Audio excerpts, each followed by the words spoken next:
Welcome to Voodoo Whiskey Gaming, and first off, I want to apologize for skipping last Saturday's video. Life just kinda wasn't cooperating. Now it's time for my late review of Street Fighter V. I played it on the PS4. Okay, so as far as the story goes, well, there really isn't much of one. There is a story mode, and there's a story for each of the characters. But each of those stories only feels like half of a story for that character. And it doesn't all come together to feel like one giant story. And on top of that, all of them feel, well, intensely underwhelming. I completed all of them, and when I was done, I felt literally nothing but bored. As for the sound in this game, it sounds pretty good. It's very arcadey, it's very Street Fighter. I mean, it's hard to explain it beyond that, but it fits perfectly with what you're seeing on the screen. Most of the voice work is exactly what you'd expect from a fighting game. It's grunts and shouts and special moves being yelled. And admittedly, the dialogue itself is quite underwhelming,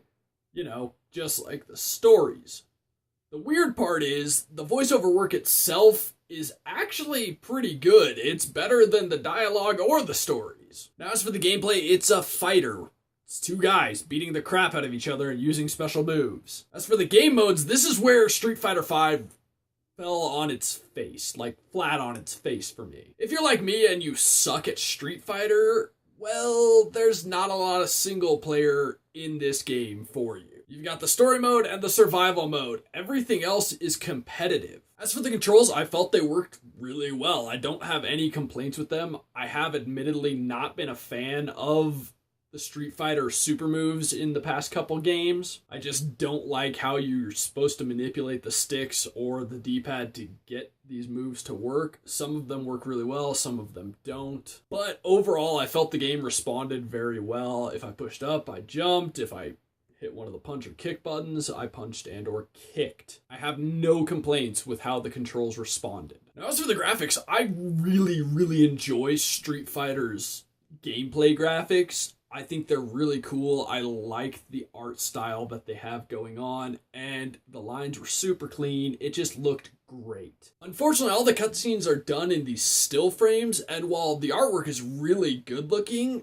I still would have preferred actual cutscenes played out with the gameplay graphics. Also, one other thing I want to add is the Street Fighter store that you earn credits for through playing is closed as of this moment.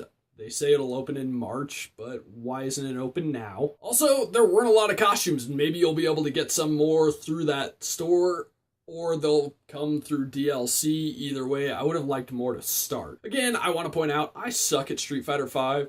I'm not great at competitive. I can beat the AIs, but if you put me up against another player, I'm going to get wrecked. So, a game this heavily focused on the competitive elements, well, that just loses a lot of appeal to me. Overall, though, if you have similar tastes to me, well, then Street Fighter V is just 100% skippable.